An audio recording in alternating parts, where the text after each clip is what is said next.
Hello, and welcome to How to Write a Great Title That Isn't Clickbait.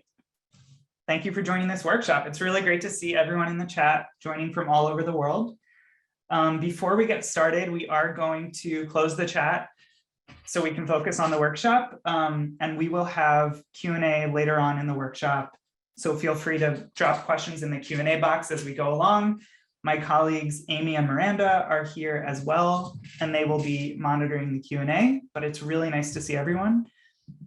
Today, we are focusing on a seemingly small, but actually very important part of writing, especially writing on the internet, and that is your title, the title of your story or your headline. So your title is the first impression that you make on a reader. It really sets the tone. It's the first thing readers see before they decide to click into your story and actually read it. And today in this workshop, we will give you some tips and tools for making the most of that opportunity to sell your story to your reader. So here's how today's workshop will go. In part one, we will offer some rules and guidelines for writing great headlines. In part two, we'll talk about how to write and revise a compelling title or headline. And then we'll take a quick break for an exercise where you can apply some of what you've learned in the workshop. And lastly, we'll open it up to Q&A. And we are recording this. We'll share a recording of the workshop in Creators Hub, which is our publication for writing and for writers on Medium.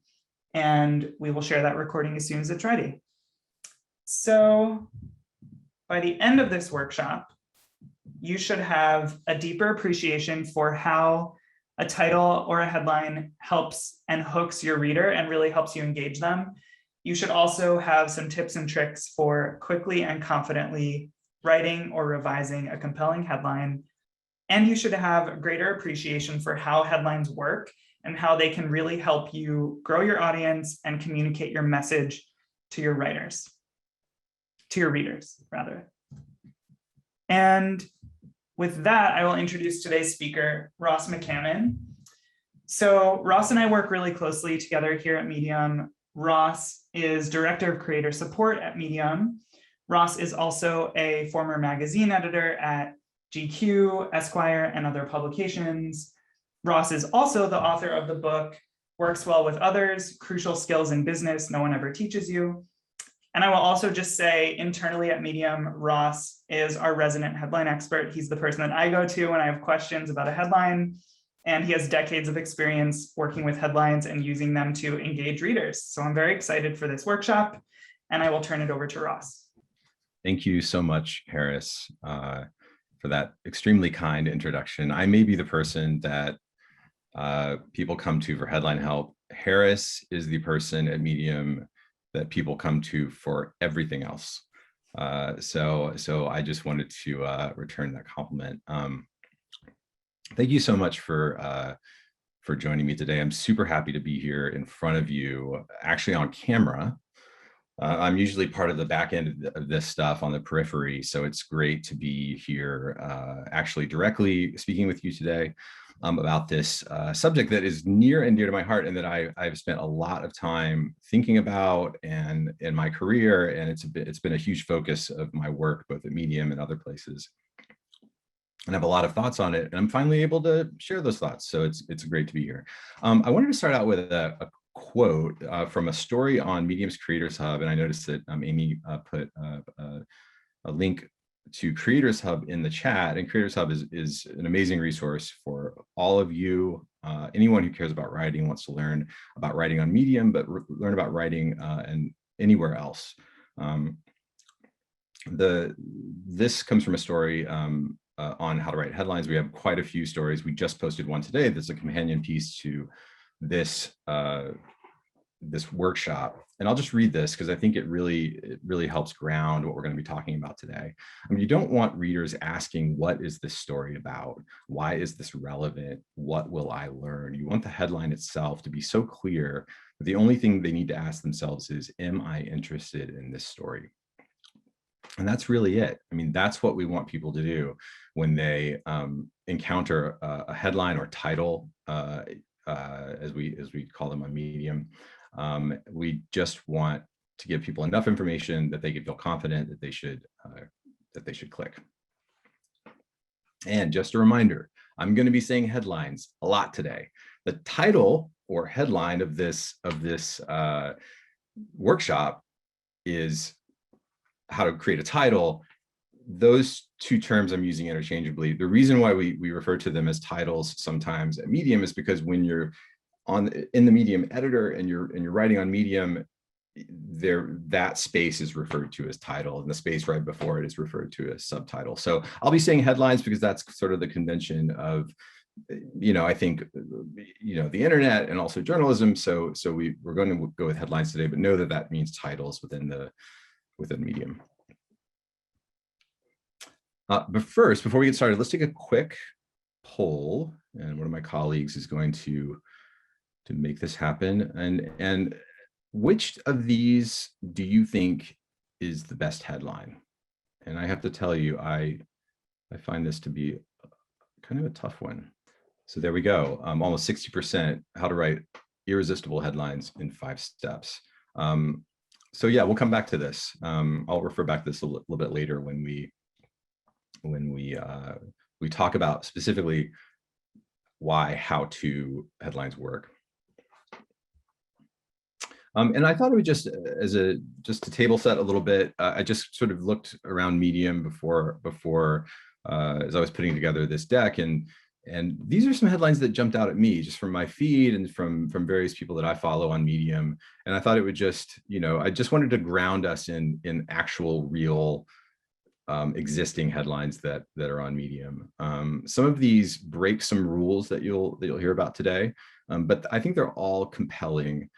Some of them are even kind of odd, and that can be really helpful too. That can kind of be a hook. But I think they all follow more or less the rules that we say today. All right, part one, a few headline principles. So these are going to be some kind of boring slides. For the next few slides, just some guidelines that I think are really important that are through lines for all the things we're going to talk about today. Headline matters because it's the first impression of your story. It's the first, this is, I think, an obvious point, but it's a point worth making. It's the thing that's in a sea of other headlines. So it's the thing that not only says what your story is about, but it also is competing probably with lots of other headlines and titles. It also represents your voice. It's in many cases the first time that you're being introduced to the reader. Of course, on Medium, there are a lot of people, people might follow you, of course, and they may be familiar with your work. And so that's a kind of a different proposition. But I think we always need to assume that if we want, new readers, we need to make sure that the headline speaks to them. And this is the first time that they get to hear from you. It convinces the reader to dive in. I think that's obviously, that's an obvious point as well. The headline, the title of this workshop refers to clickbait. Convincing the reader to dive in, you can do that lots of different ways. And we're going to talk about the difference between clickbait and not clickbait, truth and where, hyperbole or stretching the truth a little bit. But I think you can do both. I think you can convince the reader to dive in without tricking them. And that's a really important point, but that's a huge reason why headlines matter. And it's a service to the reader. It says to the reader, this is worth your time. I think you should take a few minutes of your day, of your life, and you should read this. And that's a big service to upfront explain, to give them enough information that they know that this story is going to have value for them.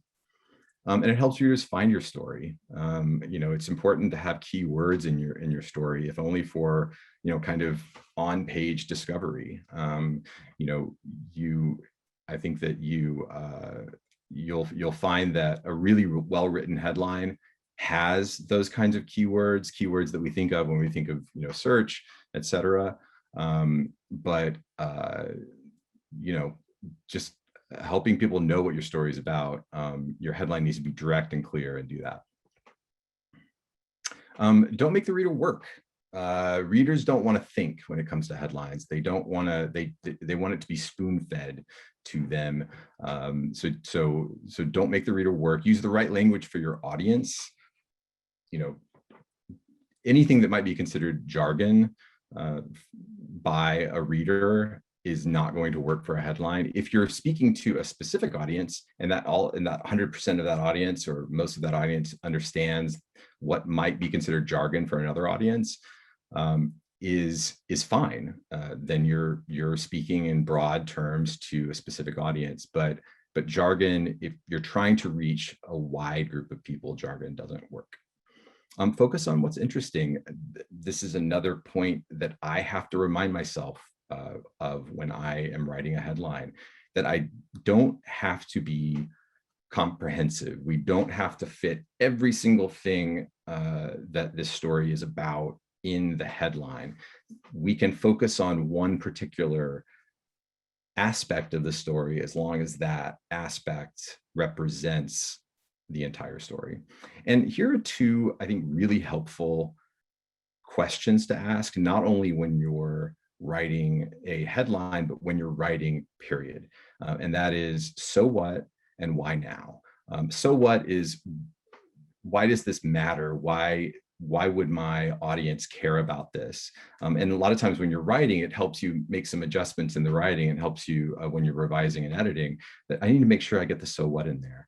And why now is there a sense of urgency? I think people in general want to read things that are important for them at this very moment. So urgency is important for a post or a story. It's also important in a headline. And here's some questions to ask. This is, I think, a really handy checklist for anyone writing a headline. And again, this probably applies to all writing. Is it true? And we'll get into that a little bit. Is it interesting? And we just discussed that. Is it concise? You know, is it economical? Is it efficient? Are there any words that don't need to be there? Because that, you know, headlines really, really need to be efficient for lots of reasons. For a practical matter, you know, certain social media feeds just can only, you can only have a certain number of words. So try to, what I try to do on Medium is I try to get things to 2 lines. 1 line is ideal, but 2 lines, no more than 2 lines. And because I find that works best for social media. Is it assertive? Does it make a claim that you have to defend? This isn't always going to be an important part of what you of your headline, but I think that making something assertive, it just provides some energy to it. So if you can, I think that's a really great thing to do. And we'll talk a little bit more about that. And finally, would my really smart friend click on it? Would, you know, just, if I sent this to them, would they like it? Have someone in mind, have a few people in mind who you think are representative readers. And a disclaimer, Medium, there are a lot of stories on Medium that with headlines that do not follow these sort of rules and guidelines and, you know, this whole discussion, that have plenty of readers that are unbelievably successful. And I think given enough time, really, really great stories, really compelling stories, the stories that you write are going to find their audience. A great headline just accelerates that process. A story with, you know, say a 1-word headline, a cryptic headline, a vague headline, a story that's really crisp on its own, but with that type of headline, it just has to work a lot harder. So I also want to say that, you know, a headline can be a creative space. We're going to talk a lot about like technical things today, but I encourage you to, you know, always be happy with what your headline is, and to not try to make it fit into any, you know, kind of rules-based framework here. But yeah, headlines can be weird, and that's okay. But there are some tricks and tips that work, and that's what we're going to talk about today. So let's do that. How to write a headline. So step 1 is make it true. You know, I think this is the most important concept in headline writing, especially if you're concerned about clickbait and writing something that is clickbait. Truth is everything. A headline has to be true. It has to accurately represent what is in your story, or you are breaking a contract with the reader. You can get people to do this, and I see this, you see this in all sorts of platforms where we're trying to pull people in, and it works, and you get there, and the tone of the title and the tone of the content just don't match. And it's almost something that's so common now that we've accepted it. I've almost accepted it on certain platforms. But I do think that it really hurts the trust that you have with the reader. And really, trust is I think, ultimately, the most important concept when it comes to writing. So write a really long, boring headline. Like just if you're struggling, especially, just get it out there, almost like you would a rough draft of a post. Just put it down. A complete sentence is great. Just say what your story is about. Find the thing. I had a colleague once who was, her notes to me on the work that, when we were working together, and I would say, hey, could you take a look at this story that I wrote, or that I'm working on, and she would read it, and she would say, this is great, but what is the thing? What is, if you could just crystallize this into one sort of, just one sentence, where is that? And often, and again, this is a tip that I think works for writing as well, often we forget about the thing because readers are scanning for that. So think about the thing. The thing, I think, what exactly is this story about?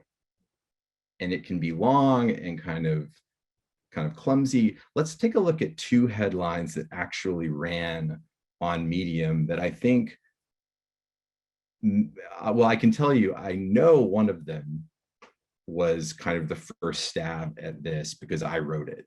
And it's a headline that appears in my profile for a story about taking notes. And I was like, nobody's going to read the story. Like, I don't, like, why, how do I sell a story about taking notes in meetings? And so I just typed out, this is in the Medium editor. I just said, this is a story about taking notes in meetings, but please read it anyway.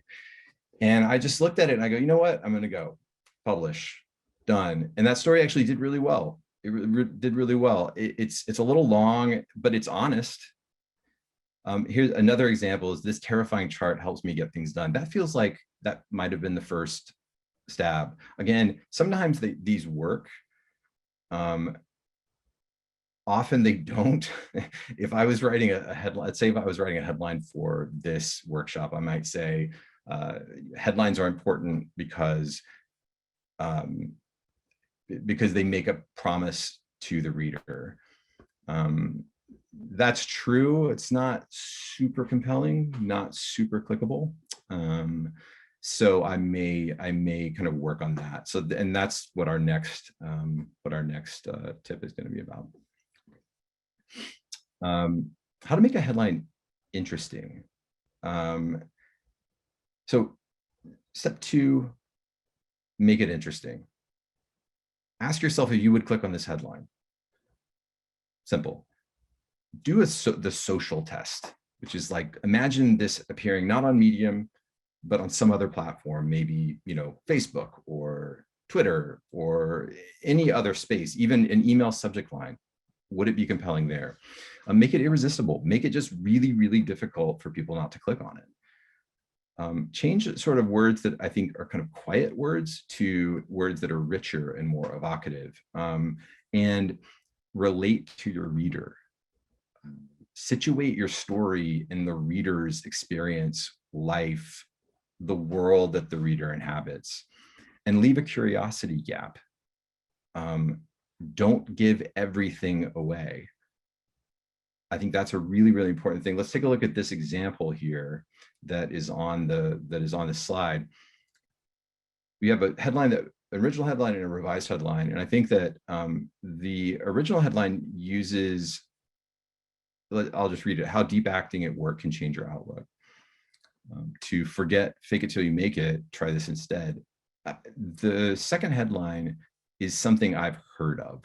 I understand fake it till you make it. I've done that. That is, I get it. That's speaking to an anxiety that I have, and I think a lot of people have. Deep acting is a concept that I can imagine. I can imagine what that is, but I don't quite know. So I'm having to work. And it's also just a little, it's just not quite hitting me. It just doesn't feel rich, but that fake it till you make it, that feel, something about fake it, there's something negative there. And it's just, it's sort of speaking to me in a different way. Now, this is important. Make sure it's still true. So we can make things really, really interesting, but they might not be true. And true is the most important part. And let's talk about that a little bit. So I have two columns here. Let's talk about clickbait. I'm just going to read you column A. What cookies and meth have in common. This beautiful parasitic bird could soon turn up in your backyard. Did your handbag help destroy the rainforest? Now, these stories are arguably clickbait. They seem a little, I would say, intense, hyperbolic, over the top. Cookies and meth, that freaks me out. I have cookies in my home. Maybe I shouldn't. The bird, amazing headline, incredibly evocative, incredibly rich. Parasitic, you know, it's scary and weird. Did your handbag help destroy the rainforest? That implicates me in a way. That kind of implicates me as a possible owner of handbags, and I don't want to help destroy the rainforest. Now, let's look at column B. Now, column B, I would admit, and these are sort of my revisions to these headlines. I would admit that column B is maybe not as, these stories maybe not as compelling, but I think that they're compelling enough, and I think they're true as someone who's actually read these stories. Now, I will say to you, these stories did not appear on Medium. They actually appeared in the New York Times, and the New York Times itself calls out these headlines on the left as being possible clickbait, because they heard from their readers. They heard from a lot of readers about these headlines. There were people complaining, and they defended it. And I really appreciated the defense. The Times' defense was, listen, we are competing. We have to, there's a lot of noise out there. There's a lot of stories, and occasionally we have to push things. We have to push the language a little bit to get people to draw them in. And I really appreciated that, because that is the balance that we're trying to strike as writers. That's the balance. And, you know, there's nothing necessarily wrong with A, there's nothing necessarily wrong with B, but I just wanted to show you what I think is the difference between what someone might say is clickbait and what I think someone probably wouldn't say is clickbait.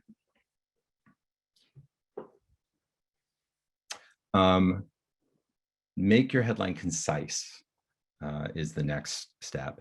Eliminate filler words. Check your adjectives especially. Do you need them? Adverbs, any words that end in ly.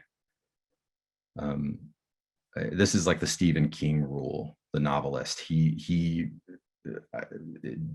really doesn't like adverbs. There's almost no adverbs in his novel. And so I think about him whenever I'm targeting adverbs in a headline. But check your adjectives. Are they kind of vague? You know, you have an adjective like great. Could that be, instead of, you know, if we think back or look back at the, we don't need to look back at it, but if we just think back to the terrifying chart headline from earlier, terrifying is the crux. That is the thing that makes you want to click on that headline, the word terrifying. This great chart helps me get things done. True, but not as interesting. So look at adjectives and make sure that every single word is working hard, and try to get the headline on one line. The three examples that we have here are headlines that are all on one line. They're all, I think, really efficient, really compelling headlines. And consider using is and are, which which are called, which any English teacher would call be verbs. And when we're learning how to write in high school or college, and then if those of you who went to journalism school, you know that like action verbs are much preferred. But words like is and are, they commit you to certain positions. And we're going to talk a little bit about that in a bit, but they kind of force you to say how things are. And they're really effective. They're really effective. So I use them all the time. And I think if you've heard that you shouldn't, that you should just throw that out. So this is what I was just talking about. Make it assertive if it makes sense for your story. If you have something to say, make it assertive. When people at Medium or other places I've worked have asked me to work on a headline with them, my first move, and it's almost just like my thing. They're probably expecting, it's just like, can we make this into an assertion? Is there a way for us to say that to advance to put a position out there that we're then forced to defend? And let's talk a little bit about how you do that. So start with an is headline. Just start with that. See if you can just say this is that, or these are that, and start there, and then see if there are other. You can see the headline examples here. There are no be verb headlines. There's some really rich. Defeated is an amazing headline word, fantastic headline word. But start with an is, because that almost automatically is an assertion. And be surprising. This is probably something I should have made an entire slide on, but headlines should surprise. Writing should surprise. I think that's another, that's just a really, really important, value, quality to headline writing. Because if you're not surprising, people are just going to roll right over it. And then commit to a position you have to defend, which is what an assertion does. It should be defensible, certainly. You should make the case, but an assertive headline, people want to, they want to read. When they click on an assertive headline, people want to read because either they want to agree with you, or B, because they want to disagree with you. And both of those feelings are fantastic. And that's 100% of readers right there. And so if you can create a headline that forces people to a side, do it. And then workshop it. Send it to people. Send it to your smart friend that we were talking about earlier. Get some feedback on it. Just say, would you click on this? Ask someone who you trust. Ask someone who you respect. Ask someone who's online all the time and who clicks on these sorts of things, who follows you on Medium. Give them a few options. I worked at a website for a really big magazine, and they're probably publishing, 20 stories a day. And for every single story, the entire staff, the entire editorial staff would receive, you would get this message that would pop up, and there would be 3 or 4 options. And it was just headlines. It was just like, and it had 1, and then it was a headline, 2, another headline, 3, another headline, 4, another headline for the same story. And what you did was, as the recipient of these things, you would message back, and you would say 2 or 4, or you would say 2, the first part of 2 with a little bit with some of the 4 vibe. And you would just, and every single thing that appeared, every single headline, every single title that appeared on the website had been workshopped. And sometimes it was not the most outrageous headline. Sometimes it was just like a headline that just seemed to provide a real service for people and just was really clear. So include a headline that you might think is a little bit boring, and then include a headline that you might think is a little bit weird, because you never know what people are going to respond to. And here are some don'ts, or maybe don'ts. Just a few things to keep in mind. Things that I think, and this may be somewhat personal. I'd be curious to know what you think about some of these, but things that you just keep in mind that I think aren't always effective.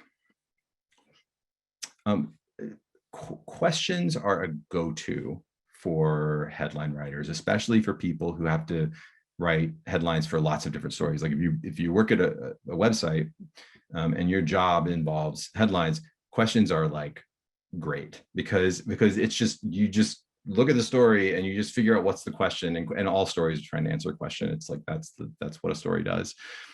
You just ask the question of the reader. This can be a little readers come to writers for answers. Like that's what we do.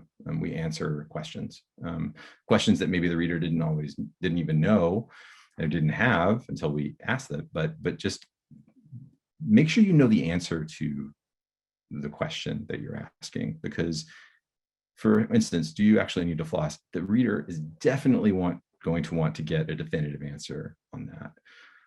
So answer it. So just be careful with questions. Don't write a headline like you would a book title. One-word headlines are great, like movie titles or book titles. Headlines that don't have a verb in them, that's kind of a red flag. That's not always a problem, but that's potentially a red flag. I included a couple of titles that you might see on Medium or elsewhere for stories. The Snow Leopard is an actual book title. I happen to be reading that book right now, and I recommend it for anyone who's interested in both Buddhism and hiking. Or Everything You Need to Know About Writing Online. These don't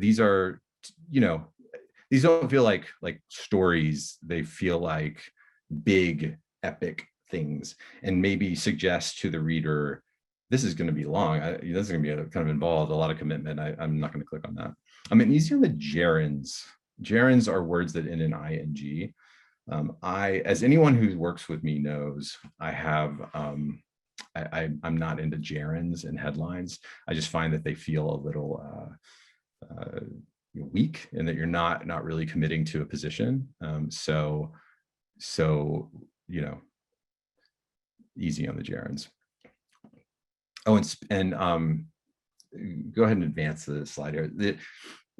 This is amazing. So again, back to the New York Times. I'm not sure why I've cited the New York Times so much, but they actually did a study on headlines a few years ago, and they gave the same content. Everybody saw the same content, but half of their readers saw one headline and half of their readers saw another headline. And one of the things they did was just focused on gerunds. And you can see an example here of two headlines, same story, but the second headline there, 3 times as many people clicked on the first headline as did the second headline.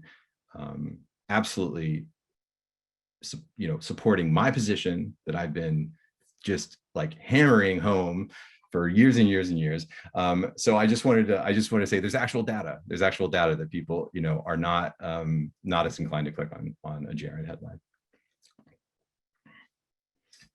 Now let's go through a few more examples. We've already seen a few examples, but let's just go through great headlines and why they work. We'll just throw up a few here headlines on the screen, and we'll talk about why they're compelling, or at least why I think that they're compelling. These headlines are very direct. They're just super clear. There's just like how Google Earth mapped 98% of the world. Yes, absolutely. I want to know that. I've thought about that. Thank you for bringing that up. And how to become popular without being charming, funny, or outgoing. Again, I have thought about that too. And very, very direct, these are true headlines. One thing I wanted to point out is they are how-to headlines. They are how headlines. And when we did the poll earlier, that's what you seem to be into. That's what you seem to gravitate toward, is the how. People love how headlines. It should be in your toolkit. It should be when you're struggling to come up with a title for something. Can you make it a how? Can you do the how-to thing? Because I've done a ton of those when I need to get something out the door quickly. I've done a ton of those. You need to save them for a certain type of headline, and that is headline that provides a real service and actually follows through on the how. But that's a great thing to have in your toolkit.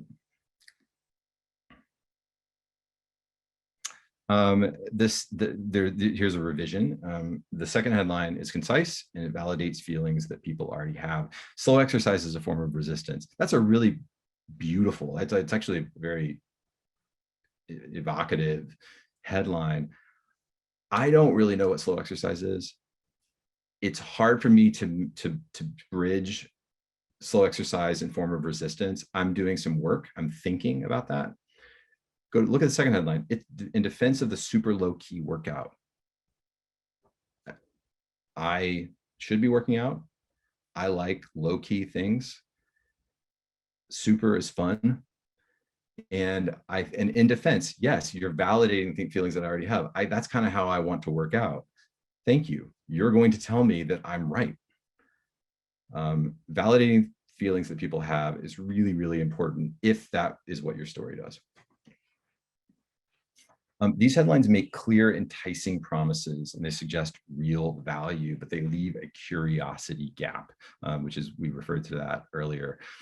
They don't tell you everything. Again, here's another how-to that wasn't intentional, but you just see these pop up a lot.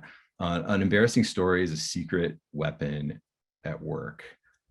That's really compelling. That's very enticing. The secret weapon part suggests the value. That's the value. I can use that. I can use this in my work. And they leave a curiosity gap. And I think that's an important thing, with this idea, a curiosity gap is just, do people just like want to turn the page metaphorically? Do people want to take the next step for your story? And a curiosity gap is usually what makes them do that. The second headline makes a clear assertion without hyperbole, without being over the top. The first asks a question that people aren't asking. Can your Fitbit predict the flu? I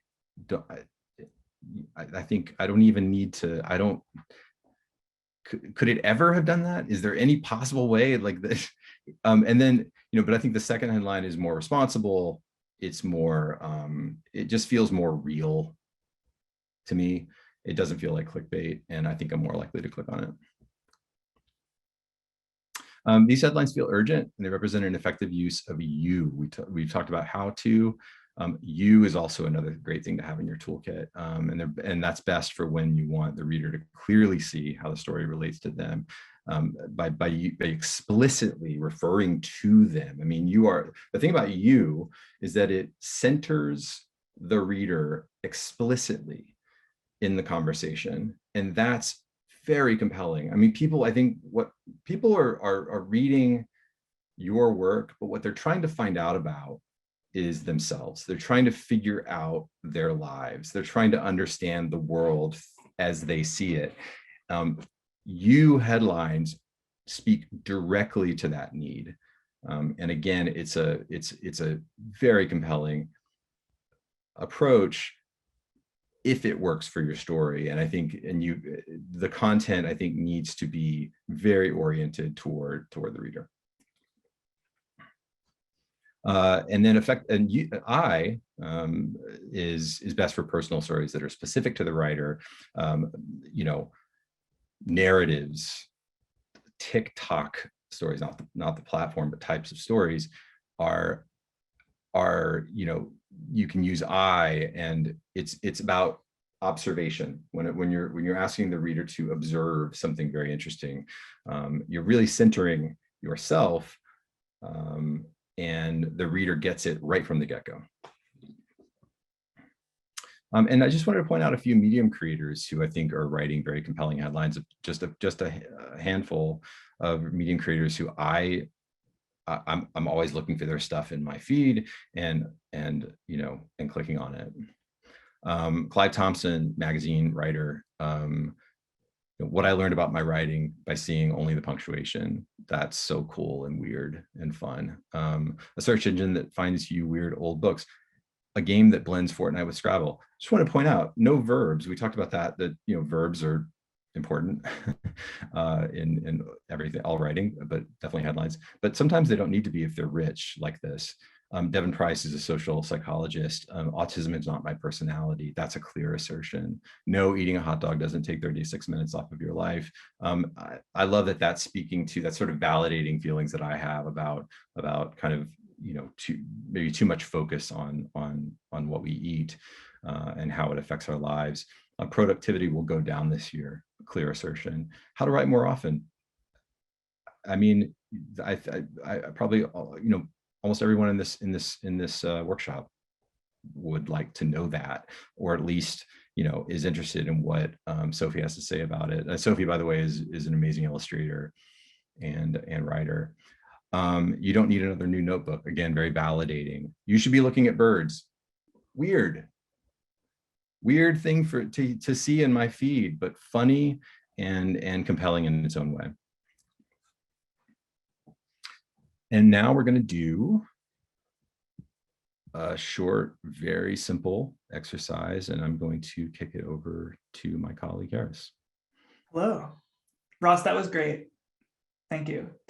I feel like I learned a lot about headlines. I also know more about your aversion to gerunds and your stance against them in Slack. So yeah, that was excellent.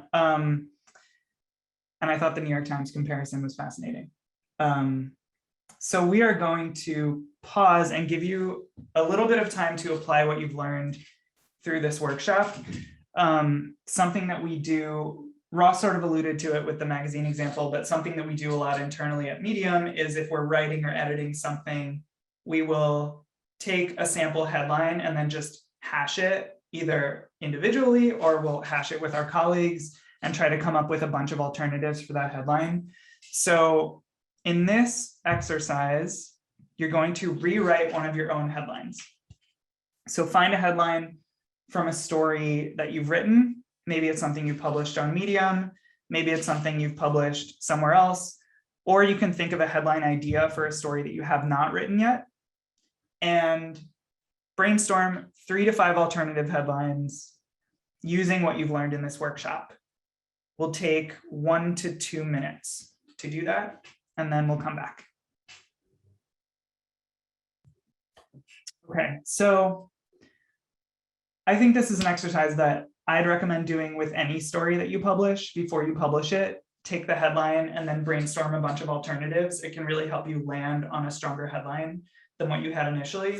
And hopefully through taking these few minutes, you found something that's maybe a little bit stronger than what you initially had, and you're sort of on the path to finding that headline that you can use. And I'll also add, on the internet, nothing is, it's not immutable. You can always change the headline. And that's something that I'd recommend doing if you publish something and it's not really resonating as much as you hoped. Try a different headline for a day. Experiment with headlines. You can always change them. And that's something that we do internally a lot as well.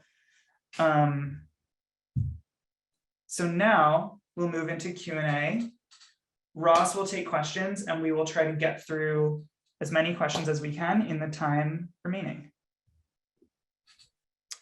Okay, thank you, Harris. I'm just looking through a few questions. I'll start with one that I think is really important for Medium because of how much content on Medium involves this subject, and that is tech and various subjects within the tech sphere. The question is, I generally write tech articles. My question is title. Should the title be echoing the article content or a deeper thought about the article? I mean, the short answer is yes for both, I think. Tech articles is very interesting, especially on Medium, because the substance of a sort of quote unquote tech article is just self-evident. And the headlines are often very, very straightforward and involve words that end in ing, like you see that a lot, doing this in this program, or but I think what I would suggest, because there's so much that you're competing with, what I would suggest is it possible to make an assertion there? Is it possible to now, if it's not, if it's how to do something, I would suggest our old friend How To, because I think that I think that's a really compelling, and it kind of floats above the rest. But I would look at making an assertion, and maybe if I don't know if it's like user related or something, I would look at orienting the headline in the reader's life somehow. But it's a very interesting subject. I mean, I think it's actually worth a whole separate workshop, to be perfectly frank with you, because the needs of the tech space, I think, are just a little bit different. So thank you for that question, and I think it's something that our team will think about, and it may require a whole separate discussion.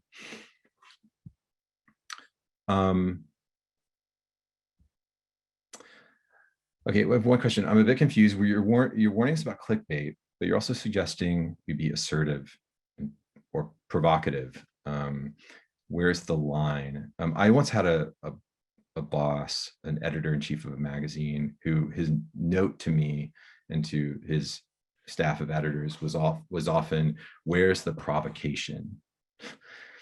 And I would always like, well, there isn't any, like that, because that feels a little like a trick.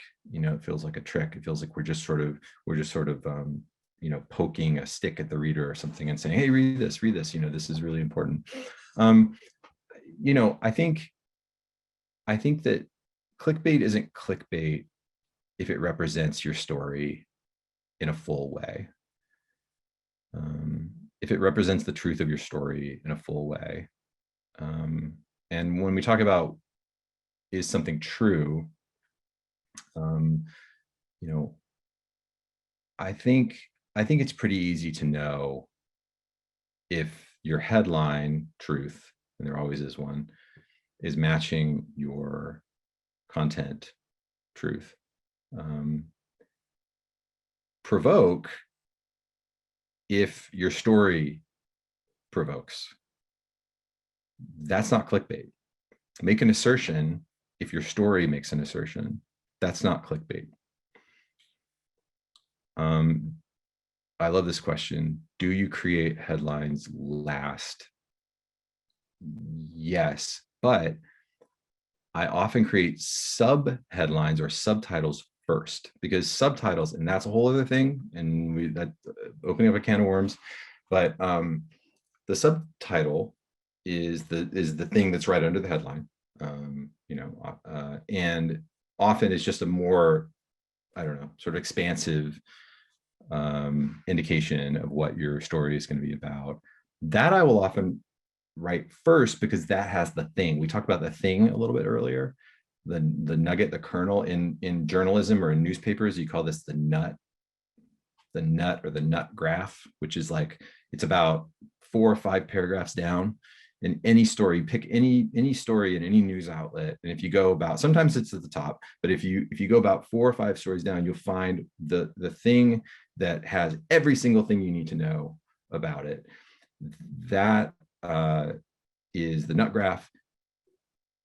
it has the essence of the story. It has the so what, the why now, and the subtitle does that. So sometimes I'll write the subtitle first or the headline first, and then, but almost always write the headline last, because I think the tone of your story will change. And if, as you're writing it, and the headline should reflect that tone. And so I just don't always know how the story is going to read until I'm finished. And I think the headline should probably come last, but I'm curious if maybe I'm alone in that. Okay, maybe time for one more.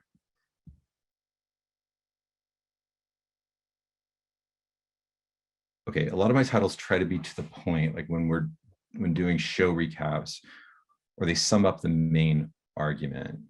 How does one know if it's too long? I mean, I try to get things onto 2 lines. I find that you know, like long headlines, I think can be really fun and rich and interesting. The problem, though, is they work primarily on the page, but people should be, hopefully, you know, if you are putting things out on social, if you're you know, or if they're picked up by other outlets, or by Medium's Twitter feed, for instance, Twitter account, you know, when you know, having a concise headline. And by the way, I just want to say, I encourage everyone to visit how to just search for how to make a title and subtitle in Medium, because it's really helpful for using the product in this way. And there's a way for you to change your display title from your on-page title, but that's for another discussion. But yeah, I think 2 lines it kind of forces you to be really efficient. 1 line is like, if you can say a lot in 1 line, but that's really difficult often. So I think just getting it onto 2 lines and seeing how that works is the best possible advice I can give you. And I wish we had a ton more time to go into questions, but I think, you know, I encourage you all to you know, respond in the Creators Hub post, the companion piece to this workshop. And if you have any other questions, and I'll certainly try to get to those, and I can't wait to take a look and see what's there. And this has been really cool, really fun. I'm so glad that I've been able to speak with all of you today, and I will kick it back over to my colleague Harris. This was great. Thanks, Ross. And thank you to everyone for joining. Bye.